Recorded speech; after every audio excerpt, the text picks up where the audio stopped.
the EMF equation of the synchronous generator. Yes. What was the last equation which we have seen? Yes. Which equation we have seen in the last class?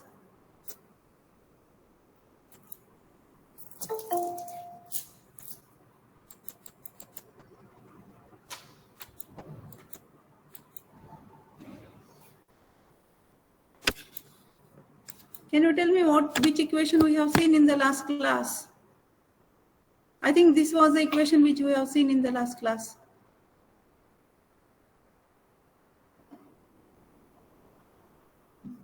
Are you getting me?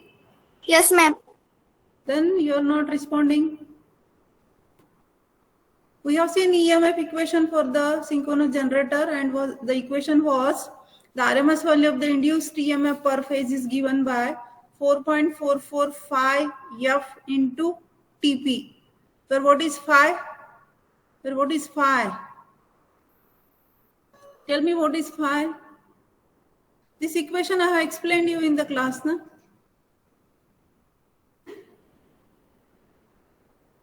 Yes.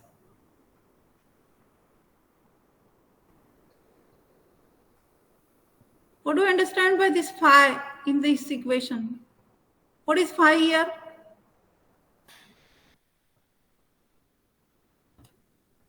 Hello? Don't you know? Magnetic flux per pole man. हा मग सांगा की रे पटपट, एवढा वेळ लागायचा का? बाकीच्या कुला कुणालाच येत नाही का? Phi is the flux per pole, magnetic flux per pole, what he has told. What is F? What is F? What is F?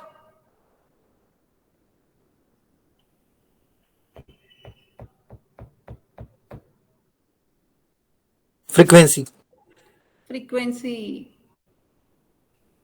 This is the value of the frequency of the induced EMF. And what is TP? What is TP?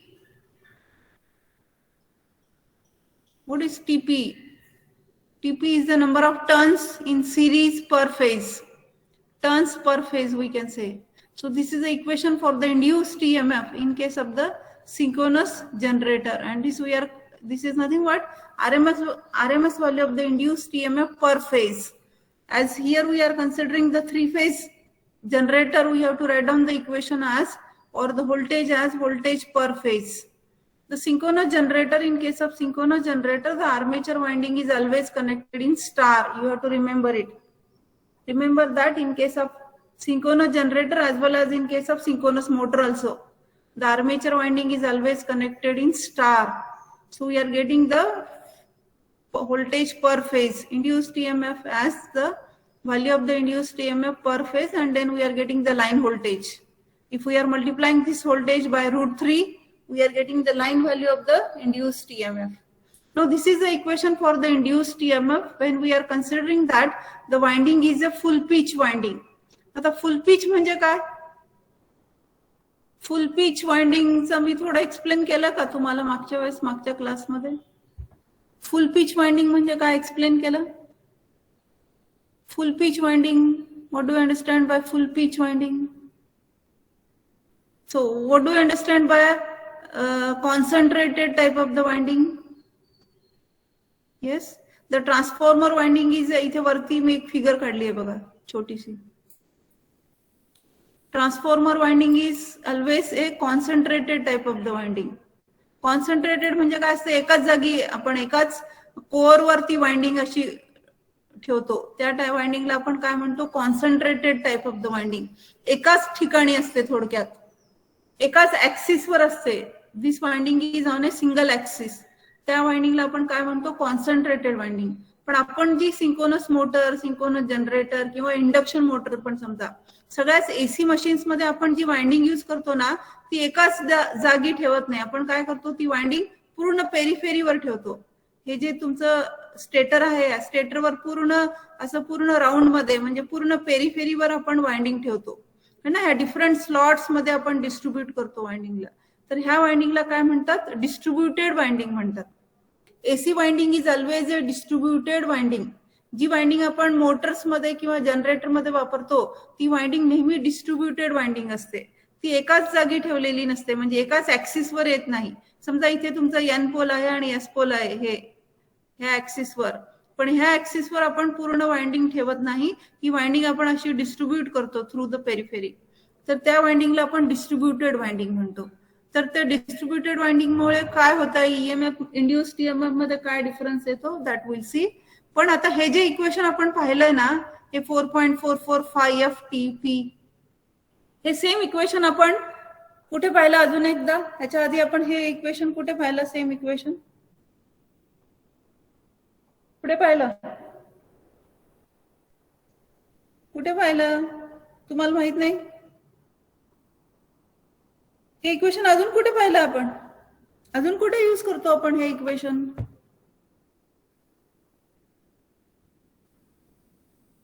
हे तुम्ही लोक नुसते असे blank बसता का येऊन? काय करता तुम्ही? नुसते ब्लँक असता. हे इक्वेशन आपण ह्याच्या आधी अजून कुठे वापरलं तुम्हाला माहित नाही?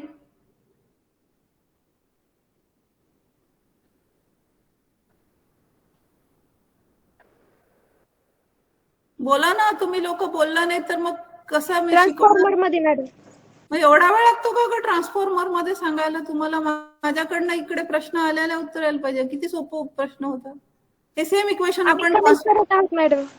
हा, कमेंट करत आहोत त्याच्यामध्ये. कॉमेंट मला दिसत नाही इथे, माझ्या स्क्रीनवर काहीच डिस्प्ले होत नाही, कारण मी प्रेझेंटेशन चालू केलंय ना. प्रेझेंटेशन चालू केलंय मी. प्रेझेंटेशन चालू केल्यामुळे मला इथे कुठेच कॉमेंट दिसत नाहीये. मला माहित नाही ते आता हे सेटिंग असं चेंज करायचं कसं काय ते वगैरे वगैरे. हा, आय डोंट नो. हा, तर तुम्ही मला, मी प्रश्न विचारला की तुम्ही मला उत्तर द्या. तर हेच इक्वेशन आपण ट्रान्सफॉर्मर मध्ये पाहिलं की जिथे आपल्याला concentrated type of the winding होती. पण आपण जे सिंक्रोनस मोटर किंवा सिंक्रोनस जनरेटर मध्ये जी वाइंडिंग वापरतो ती डिस्ट्रीब्युटेड वाइंडिंग वापरतो. तर ह्या इक्वेशन मध्ये आपल्याला अजून 1-2 टर्म्स ऍड करावे लागणार आहेत. आणि ते कुठले टर्म्स ऍड करायचे ते आता ह्याच्या पुढच्या ह्याच्यामध्ये बघू आपण. पण हे इक्वेशन आपण कधी वापरायचं? हे RMS value of the induced EMF per phase कधी वापरायचं? जेव्हा आपली वाइंडिंग फुल पिच वाइंडिंग असते आणि जेव्हा concentrated type of the winding असते. तर हे इक्वेशन आपण यूज करतो. पण आपली वाइंडिंग जी आहे सिंक्रोनस मोटर मधली, जी सिंक्रोनस जनरेटर मधली जी वाइंडिंग आहे ती डिस्ट्रीब्युटेड टाइप ऑफ वाइंडिंग आहे. त्यामुळे आपल्याला अजून एक टर्म ह्याच्यामध्ये ऍड करावं लागतं आणि तो टर्म कुठला आहे ते आता आपण बघू.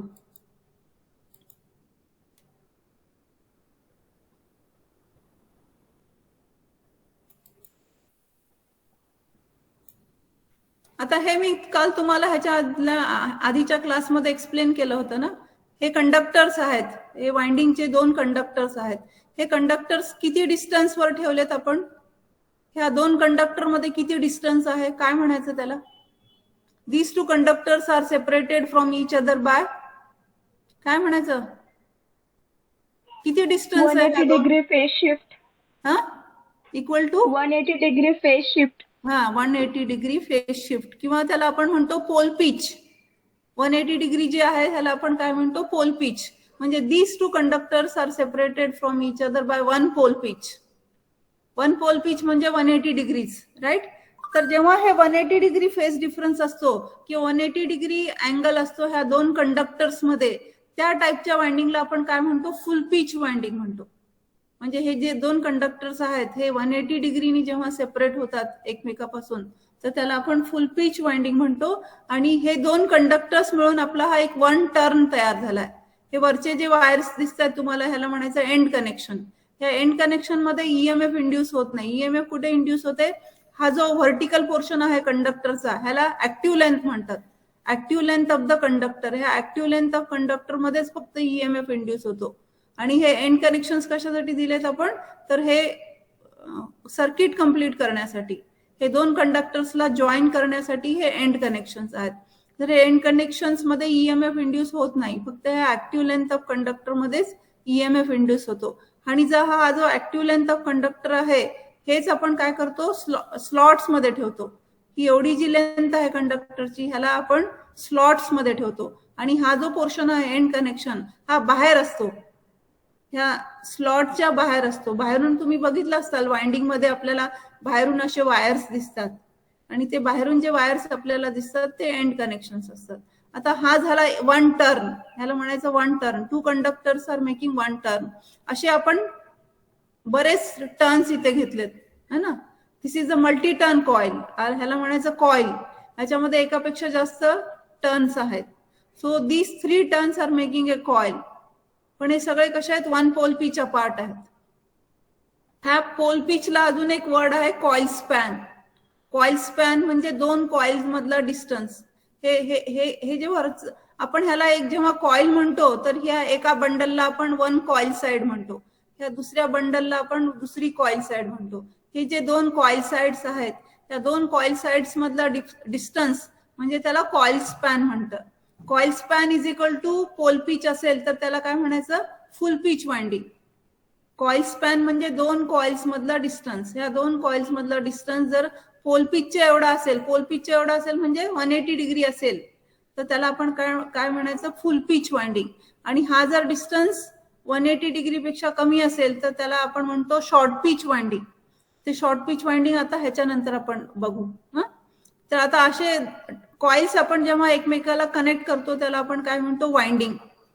आता इथे काय केलं आपण, ह्याला starting terminal of the winding आहे, finishing terminal of the winding आहे. हे finishing terminal of one coil is connected to the starting terminal of the other coil. आणि हे काय झालं, ही वाइंडिंग तयार झाली आपली. So this is considered as a winding. आता इथे मी तुम्हाला, मला वाटतं मागच्या क्लासमध्ये पण सांगितलं होतं, थीटा इलेक्ट्रिकल आणि थीटा मेकॅनिकल ह्याच्यामधलं relation. Theta electrical is equal to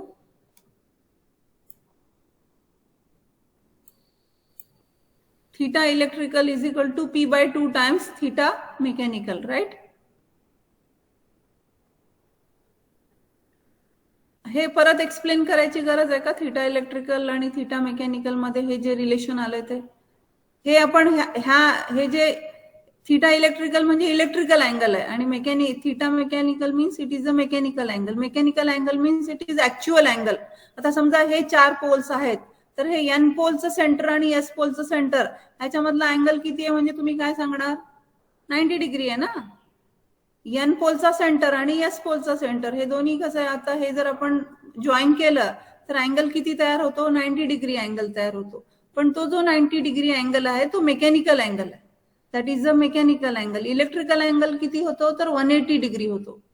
180 degree कशावरून होतो तर इथे मी सेंटर ऑफ एन पोल घेतलाय. सेंटर ऑफ एन पोल म्हणजे जिथे मॅक्झिमम ईएमएफ इंड्यूस होत आहे, हे हा पॉइंट, ही जी स्ट्रेट लाईन आहे ना, डॉटेड लाईन दाखवते.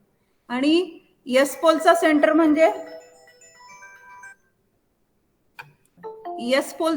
म्हणजे हा पॉइंट जिथे पण परत आपल्याला मॅक्झिमम ईएमएफ इंड्यूस होत आहे. ह्या दोन्ही मधला अँगल किती आहे, इलेक्ट्रिकल अँगल किती आहे, जिथे आपल्याला पीक व्हॅल्यू मिळते हा 90 डिग्री येत आहे आणि जिथे आपल्याला परत पीक निगेटिव्ह व्हॅल्यू मिळते ती 270 डिग्री आहे ना. हा जो एक कम्प्लीट सायकल आहे इंड्यूस्ड ईएमएफचा त्याचा अँगल आपण कन्सिडर करतो 360 डिग्री इलेक्ट्रिकल आहे. दिस इज 360 डिग्री इलेक्ट्रिकल. हाफ सायकलचा अँगल आहे 180 डिग्री इलेक्ट्रिकल. 90 डिग्रीला आपल्याला पीक व्हॅल्यू मिळते. This is known as sine wave. This is a sinusoidal voltage wave form. हे साइन वेव्ह आहे आपलं, सायनुसॉइडल व्होल्टेज वेव्हफॉर्म आहे.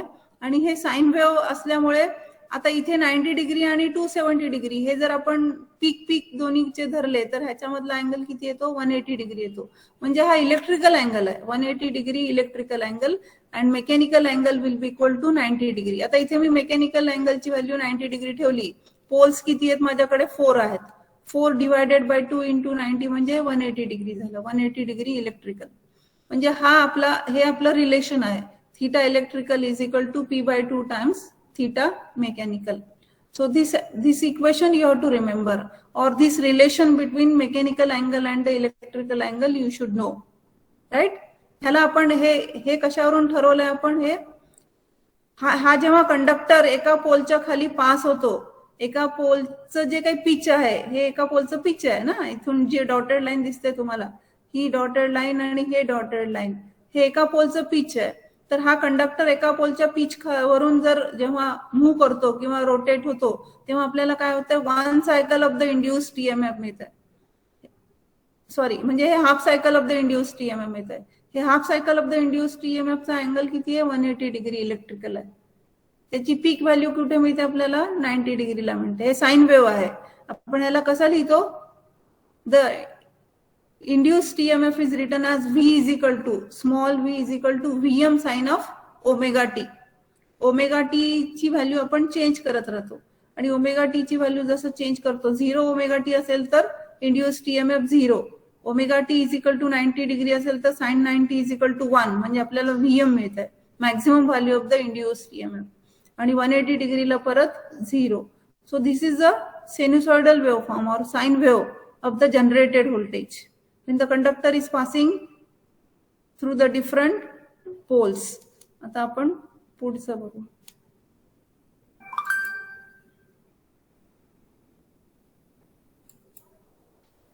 So now here we will discuss the short pitch factor. Short pitch factor म्हणजे काय असतं? जेव्हा आपण winding AC winding use करतो सिंक्रोनस जनरेटर्स मध्ये, तर आपण काय करतो? फुल पिच वाइंडिंग वापरत नाही. फुल पिच वाइंडिंग म्हणजे 180 डिग्रीज इलेक्ट्रिकल अपार्ट ना, तर त्याला म्हणायचं full pitch winding. Instead of using full pitch winding we are using short pitch winding. त्याचे काय ऍडव्हान्टेजेस आहेत शॉर्ट पिच वाइंडिंगचे? शॉर्ट पिच वाइंडिंग मध्ये काय होतंय? जेव्हा आपण काय करतोय, दोन कॉइल साइड किंवा दोन कंडक्टर्स मधला डिस्टन्स थोडासा कमी करतो. त्याच्यामध्ये काय होतं की हे जे एंड कनेक्शनला लागणारं वायर आहे, कॉपर कंडक्टर जे आहे एंड कनेक्शनला लागणारं, ते कमी होत आहे. ते एक ऍडव्हान्टेज आहे. त्याच्याशिवाय जो दुसरा इम्पॉर्टंट ऍडव्हान्टेज आहे तो असा आहे की हायर हार्मोनिक्स रिड्यूस होतात. When we are decreasing this angle, हा जो पिच अँगल आहे, कॉइल स्पॅन अँगल आहे, हा कॉइल स्पॅन अँगल जेव्हा आपण रिड्यूस करतोय तेव्हा हायर हार्मोनिक्स रिड्यूस होतात. हार्मोनिक्स म्हणजे काय असतं? आपण जेव्हा इंड्युस्ड ईएमएफ कन्सिडर करतो, इंड्युस्ड ईएमएफ आता मी तुम्हाला दाखवलं मगाशी, ती जी वेव्हफॉर्म आहे त्याची फ्रिक्वेन्सी आपण 50 हर्ट्झ कन्सिडर करतो ना, तर त्याला म्हणतात फंडामेंटल फ्रिक्वेन्सी वेव्हफॉर्म. त्याच्याशिवाय ह्या इंड्युस्ड ईएमएफ मध्ये आपल्याला third harmonics, fifth harmonics, seventh harmonics असे हार्मोनिक्स इंड्युस्ड ईएमएफ असतात. थर्ड हार्मोनिक्स म्हणजे ज्याची frequency 3 times the fundamental frequency आहे, त्याला म्हणायचं थर्ड हार्मोनिक. फिफ्थ हार्मोनिक म्हणजे ज्याची फ्रिक्वेन्सी, ज्या इंड्युस्ड ईएमएफ ची frequency 5 times the fundamental frequency आहे. म्हणजे आपला जो हे जर समजा आपला फंडामेंटल फ्रिक्वेन्सी वेव्हफॉर्म असेल, तर हे फंडामेंटल फ्रिक्वेन्सी वेव्हफॉर्मची एक सायकल तयार होते, तेव्हा फिफ्थ हार्मोनिकच्या 5 सायकल्स मिळतात तुम्हाला इथे. We are getting 5 cycles of the induced EMF, त्याला म्हणायचं फिफ्थ हार्मोनिक इंड्युस्ड ईएमएफ. तसं सेव्हन्थ हार्मोनिक इंड्युस्ड ईएमएफ पण आहे. तर आपला जे जनरेटेड व्होल्टेज आहे, जनरेटेड व्होल्टेज मध्ये फक्त फंडामेंटल फ्रिक्वेन्सी वेव्हफॉर्म आपल्याला मिळत नाही, तर हायर हार्मोनिक्स पण मिळतात.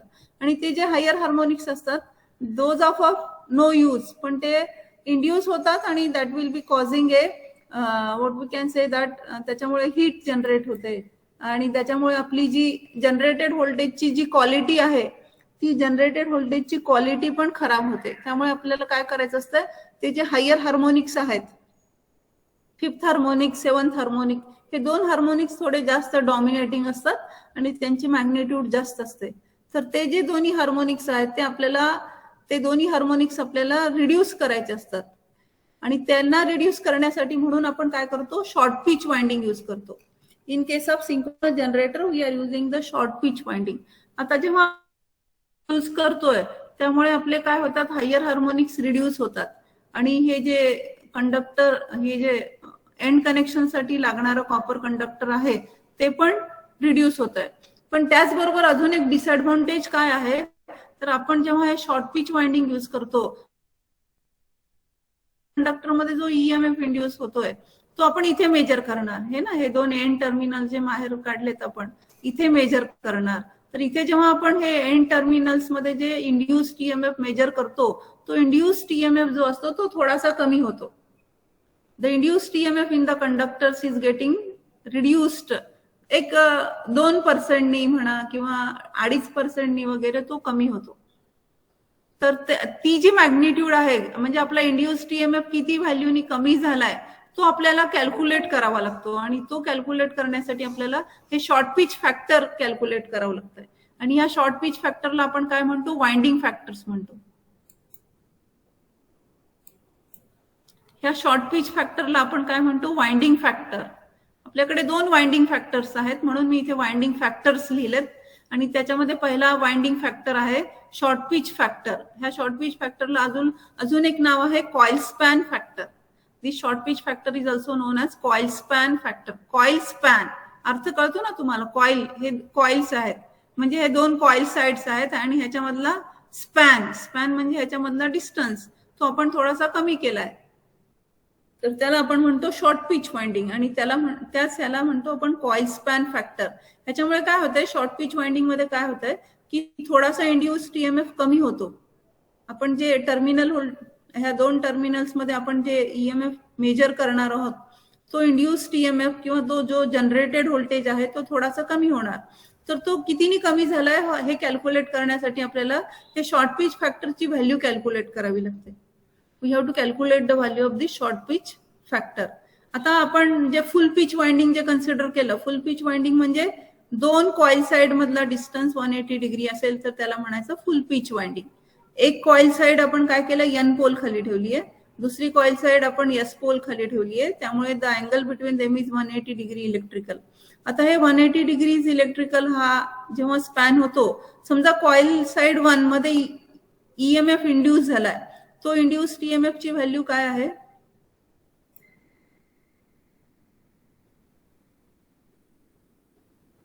ह्या कॉइल साइड 1 मध्ये ईएमएफ इंड्यूस झालाय त्याची व्हॅल्यू आपण लिहिली EC1, आणि कॉइल साइड 2 मध्ये पण ईएमएफ इंड्यूस झालाय त्याची व्हॅल्यू लिहिली आपण EC2. हे आता काय आहेत, हे 2 कॉइल साइड्स मधला अँगल किती आहे, 180 डिग्री आहे, 180 डिग्री इलेक्ट्रिकल. त्यामुळे ह्या कॉइल साइड 1 मध्ये जो ईएमएफ इंड्यूस होणार आहे that is shown by this vector, तो आपण ह्या EC1 वेक्टरनी दाखवतो इथे. आणि कॉइल साइड 2 मध्ये जो ईएमएफ इंड्यूस झालाय तो आपण EC2 वेक्टरनी दाखवणार आहोत. आता ह्या 2 इंड्यूस टीएमएफ मधला अँगल किती आहे, 180 डिग्री आहे. त्यामुळे आपल्याला हे दोन्ही इंड्यूस टीएमएफ कसे दाखवायचे, एकाच ऍक्सिस वर दाखवायचे, कारण त्यांच्यामधला अँगल किती आहे, 180 डिग्री अँगल आहे. ह्या 2 इंड्यूस टीएमएफ मधला अँगल आहे 180 डिग्री इलेक्ट्रिकल. त्यामुळे हे दोन्ही इंड्यूस टीएमएफ आपण काय केलेत, अलॉंग द सेम ऍक्सिस दाखवले. आपला रिझल्टंट इंड्यूस टीएमएफ किती झाला, हे जे टर्मिनल्स आहेत, हे जे एंड कनेक्शन्स आपण बाहेर काढलेत, हे एंड कनेक्शनच्या अक्रॉस जेव्हा आपण ईएमएफ मेजर करू तर आपल्याला इंड्यूस टीएमएफ किती मिळेल, that is equal to EC, that is equal to EC1 plus EC2, कारण हे दोन्ही अलॉंग द सेम ऍक्सिस झाले. त्यामुळे त्याचं काय झालं, जरी आपण वेक्टर ऍडिशन जरी करत असलो, इथे आपण वेक्टर ऍडिशन करतोय, वेक्टर ऍडिशन जरी करत असलो तरी ते मॅथमॅटिकल ऍडिशन सारखंच झालं ना, EC1 plus EC2, because they are acting along the same axis. तर आपला रिझल्टंट इंड्यूस ईएमएफ किती झाला. आता मी काय कन्सिडर केलंय, हे कंडक्टरची लेंथ सारखीच आहे, फ्रिक्वेन्सी सेमच आहे, स्पीड सेमच आहे, त्यामुळे मॅग्नेटिक फ्लक्स सेम आहे. त्यामुळे EC1 is equal to EC2, EC1 is equal to EC2 is equal to E1. त्यामुळे ह्या दोन्ही कंडक्टर मध्ये मिळून जो इंड्यूस टीएमएफ आपल्याला मिळणार आहे तो किती आहे, the resultant induce EMF is equal to 2 times E1. जेव्हा हे दोन्ही कंडक्टर्स कशात 180 डिग्री अपार्ट आहेत, किंवा जेव्हा ही वाइंडिंग जी आहे फुल पिच वाइंडिंग आहे, ह्याला म्हणायचं फुल पिच वाइंडिंग. फुल पिच वाइंडिंग मध्ये काय होतं की हे जे कंडक्टर मध्ये जे इंड्यूस टीएमएफ आहेत ते 180 डिग्री अपार्ट होतात, त्यामुळे त्याचं डायरेक्टली ऍडिशन होऊन जातं. वेक्टर ऍडिशन सुद्धा इक्वल टू मॅथमॅटिकल ऍडिशन होतं, आणि that value is equal to 2 times E1. आता आपण काय कन्सिडर करणार आहोत, शॉर्ट पिच वाइंडिंग. आता शॉर्ट पिच वाइंडिंग म्हणजे काय, तर शॉर्ट पिच वाइंडिंग म्हणजे हे 2 कंडक्टर्स किंवा हे 2 जे कॉइल साइड्स आहेत. आता इथे आपल्या अंडरस्टँडिंगसाठी आपण एकच दाखवलंय, म्हणजे एकच लाईन दाखवली. ऍक्च्युअली तिथे बंडल ऑफ कंडक्टर्स असतात, एका स्लॉट मध्ये एक बंडल असतो कंडक्टरचा, म्हणजे 8-10 कंडक्टर्स ऍट ए टाइम असतात. पण इथे आपण आपल्या अंडरस्टँडिंगसाठी फक्त एकच लाईन ड्रॉ करतोय, तर तुम्ही ह्याला कॉइलचा बंडल पण कन्सिडर करू शकता. तर आपण काय केलंय, हे 2 जे कॉइल साइड्स आहेत ह्याच्यामधलं आपण काय केलंय, अँगल कमी केलाय. अँगल कमी केलाय म्हणजे हे एक्झॅक्टली एस पोल खाली मी ठेवलं नाही, त्याला थोडंसं अलीकडे ठेवून दिलं, आणि त्याला अलीकडे ठेवून दिल्यामुळे काय झालंय, त्यांच्यामधला अँगल कमी झाला. आता हा अँगल कितीनी कमी झालाय, तर आपण असं रॅन्डमली कन्सिडर केलंय, म्हणजे आपण इथे काय अँगल करत नाही आहोत, कारण आपल्याला एक जनरलाइज इक्वेशन लिहायचंय, एक जनरल स्टेटमेंट लिहायचंय. त्यामुळे आपण काय कन्सिडर करतो की अँगल अल्फानी आपण अल्फा डिग्रीनी आपण हे काय केलंय, स्पॅन कमी करून टाकलंय. म्हणजे आपला ह्या दोन कॉईल साइड मधला स्पॅन किती झाला, 180 मायनस अल्फा. अल्फा डिग्रीनी आपण काय केलं, डिस्टन्स कमी करून टाकलंय दोन कॉईल साइड मधलं. अल्फा डिग्रीनी आपल्याला आपण त्याला इकडे लेफ्ट साइडला शिफ्ट केलंय. त्यामुळे हा दोन कॉईल साइड मधला अँगल किती झाला आता, 180 मायनस अल्फा. आता परत एकदा ईएमएफ इंड्यूस होणार आहे ह्या कॉईल साइड मध्ये आणि ह्या कॉईल साइड मध्ये. तो induce TMF once again magnitude सेमच आहे बरं का, EC1 आणि EC2 आहे. मॅग्निट्यूड कशावर डिपेंड करते, तर मॅग्नेटिक फ्लक्स स्पीड वर डिपेंड करते ना.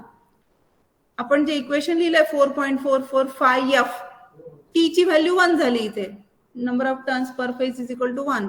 त्यामुळे हे जे इंड्यूस टीएमएफ आहे EC1 आणि EC2 ह्याची व्हॅल्यू सेमच राहणार आहे. आणि तो कॉईल साइड मधला इंड्यूस टीएमएफ काय झाला, EC1 एका कॉईल साइड मध्ये आणि दुसऱ्यामध्ये EC2. पण आता ह्याच्यामधला जो अँगल आहे तो अँगल कमी झालाय. त्यामुळे आपण त्यांना कसं रिप्रेझेंट करणार, आता हे EC1 मध्ये जो ईएमएफ इंड्यूस आहे त्याला आपण, EC1 मध्ये जो इंड्यूस टीएमएफ आहे त्याला आपण रेफरन्स ऍक्सिस वर म्हणजे हॉरिझॉन्टल घेतो सुरुवातीला. So that is the induce EMF in the coil side number 1. आता सेकंड कॉईल साइड मध्ये जो ईएमएफ इंड्यूस झालाय तो EC2 आहे. पण त्याच्या दोघांमधला अँगल आता 180 डिग्री नाहीये, किती आहे, 180 मायनस अल्फा आहे. म्हणजे 180 डिग्री पेक्षा काहीतरी कमी आहे. तर आपण त्याला कसं दाखवणार, म्हणजे आपल्याला अल्फा डिग्रीनी त्याला वर शिफ्ट करावं लागेल. आणि this is the vector, this vector, हा जो BC व्हेक्टर आहे, हा BC व्हेक्टर काय दाखवतोय, EC2 दाखवतोय. आणि आता EC1 आणि EC2 मधला अँगल किती झाला, 180 मायनस अल्फा झाला. म्हणजे अल्फा डिग्रीने आपण त्याला कमी केला, अँगलला कमी केलं, दोघांमधला अँगल कमी केलाय. त्यामुळे तो काय झाला, थोडासा वर शिफ्ट झाला. आणि this is the vector, this BC is the vector which is showing the induce EMF in the coil side number 2, that is equal to EC2. आता आपण जे ह्या स्टार्टिंग आणि फिनिशिंग टर्मिनल अक्रॉस जे ईएमएफ इंड्यूस मेजर करणार त्याला काय म्हणतो आपण, रिझल्टंट इंड्यूस टीएमएफ. आता हा रिझल्टंट इंड्यूस टीएमएफ म्हणजे इथे काय होतंय, मॅथमॅटिकल ऍडिशन होत नाही. आपल्याला काय करावं लागतंय, व्हेक्टर ऍडिशन करावं लागतंय, vector addition of the two induce EMF. कारण मॅथमॅटिकली जर कन्सिडर केलं तर त्याच्यामधली जी मॅग्निट्यूड आहे ती सेमच आहे. इथे पण EC1 होती, इथे पण EC1 EC2 होती, इथे पण EC1 आणि EC2च आहे. पण काय करतोय आपण, जेव्हा रिझल्टंट इंड्यूस टीएमएफ घेतोय तर तो जो रिझल्टंट इंड्यूस टीएमएफ आहे that is a vector addition और दॅट इज अ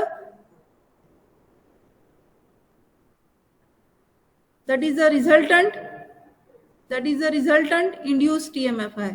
तर हे resultant induce EMF is shown by this. आता हे दोन्ही वेक्टर्स ड्रॉ केलेत आपण. कसे ड्रॉ केलेत, पहिला जो वेक्टर आहे EC1 साठी त्याला आपण रेफरन्स घेतलाय, हॉरिझॉन्टल ड्रॉ केलाय. आणि दुसरा जो वेक्टर आहे तो कसा ड्रॉ केलाय, पहिल्या वेक्टर पासून 180 मायनस अल्फा, म्हणजे 180 पेक्षा थोडासा अँगल कमी घ्यायचा आपल्याला. हा जो अँगल कितीने कमी करायचा आहे, तर अल्फा डिग्रीनी कमी करायचा आहे. मग अल्फा डिग्रीनी कमी करून आपण दुसरा वेक्टर ड्रॉ केलाय BC, which is representing EC2. आणि ह्या दोघांचं जे रिझल्टंट व्होल्टेज आहे that is shown by this vector AC. आता आपल्याला AC ची व्हॅल्यू काढायची. AC ची व्हॅल्यू कशी काढायची आपल्याला, आता हा जो अँगल आहे हा 180 मायनस अल्फा आहे, हा मोठा अँगल म्हणजे ABC, angle ABC is equal to 180 minus alpha. आणि हा जो बाहेरचा अँगल आहे हा अल्फा आहे. मग आता आपण समजा पॉइंट B पासून एक व्हर्टिकल लाईन ड्रॉ केली, AC वर एक व्हर्टिकल लाईन मी ड्रॉ केली, व्हर्टिकल लाईन परपेंडिक्युलर ड्रॉ केली बरं का, परपेंडिक्युलर लाईन ड्रॉ केली. म्हणजे हे 90 डिग्री अँगल झाला, हा 90 डिग्री अँगल झाला. आणि आता जो आपला 180 मायनस अल्फा अँगल होता तो डिवाइड झाला. तो डिवाइड होऊन काय झाला, इकडे अर्धा गेला, तिकडे अर्धा गेला. म्हणजे अर्धा अँगल म्हणजे किती झाला, 90 मायनस अल्फा बाय 2. हा पण अँगल किती झाला, 90 मायनस अल्फा बाय 2. आता हा 90 मायनस अल्फा बाय 2 आहे. म्हणजे तुमचा अँगल B जो आहे तो 90 मायनस अल्फा बाय 2 आहे. अँगल D किती आहे, 90 डिग्री आहे. म्हणजे अँगल A ची व्हॅल्यू किती झाली, अल्फा बाय 2. इथे पण अँगल C ची व्हॅल्यू किती झाली, अल्फा बाय 2. आता आपल्याला काय करायचं, आपल्याला AB ची व्हॅल्यू माहिती आहे. आता AB ची व्हॅल्यू परत एकदा आपण काय कन्सिडर करणार, EC1 is equal to EC2 is equal to E1 consider करणार. आता AB ची व्हॅल्यू E1 आहे, हा जो अँगल आहे, अँगल A जो आहे तो अल्फा बाय 2 आहे. तर AD ची व्हॅल्यू किती होईल सांगा बरं तुम्ही मला. हे तुम्हाला हे राईट अँगल ट्रायंगल दिसतंय, ADB is a right angle triangle. त्याच्यामध्ये हा 90 डिग्री आहे. 90 डिग्रीच्या अपोजिट काय येते म्हणजे AB साइड ही जी काय आहे ही हायपोटेन्युअस आहे. हे व्हर्टिकल लाईन आहे. BD is one vertical line आणि हा DA इज हॉरिझॉन्टल लाईन. असा आपला राईट अँगल ट्रायंगल आहे. ह्या राईट अँगल ट्रायंगल मध्ये AB ची व्हॅल्यू E1 आहे. तर AD ची व्हॅल्यू किती होते? AD ची व्हॅल्यू किती होते? पायथागोरस थेरम प्रमाणे हे ऍडजस्टंट साइड आहे. अपोजिट साइड असेल तर आपण काय करतो? साइन घेतो. ऍडजस्टंट साइड असेल तर आपण काय घेतो? कॉस घेतो, है ना. म्हणजे AD ची व्हॅल्यू किती झाली? E1 cos of alpha by 2. Similarly ह्या DC ची व्हॅल्यू काय झाली? E1 cos of alpha by 2. म्हणजे टोटल AC ची व्हॅल्यू किती झाली? 2 times E1 cos of alpha by 2.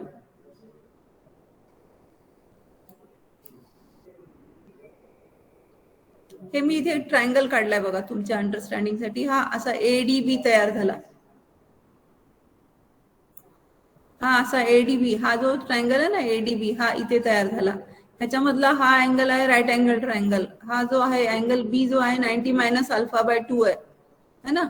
दिसतंय ना तुम्हाला?